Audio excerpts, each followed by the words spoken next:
কথায় আছে নেড়া নাকি বেলতলায় একবারই যায়, কিন্তু লিটন দাসরা বারবার যায়। সব আসরেই চ্যাম্পিয়ন হওয়ার জন্যই যায় বাংলাদেশ, কিন্তু পিকনিক পার্টির মতো খেয়ে দিয়ে বিমান ভাড়াটাই লস।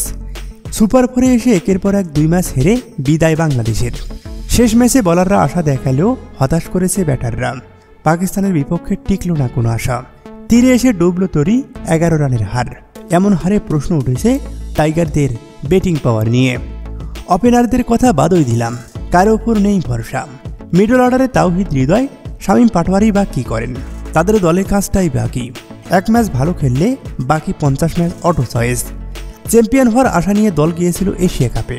ছক্কার বন্যা বইয়ে দিবে সবার প্রিয় জাকের আলী, কিন্তু কি দেখলো টাইগার ক্রিকেট প্রেমী?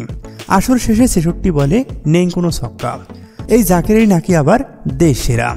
শুধু কি তাই, টি-20 বিশ্বকাপে 66 বল খেলে করতে পারেনি কোনো ছক্কা। চ্যাম্পিয়ন ট্রফিতে 169 বলে একটি ছক্কা। আর এবারের এশিয়া কাপে সব ম্যাচ খেলে ফেললেও হাঁকাতে পারেনি একটি ছক্কাও। বাকিদের কথা আর কি বা বলবেন? বিসিবির সাবেক প্রেসিডেন্ট পাপনের মতো বলতে হয়, আমাদের টার্গেট নেক্সট এশিয়া কাপ।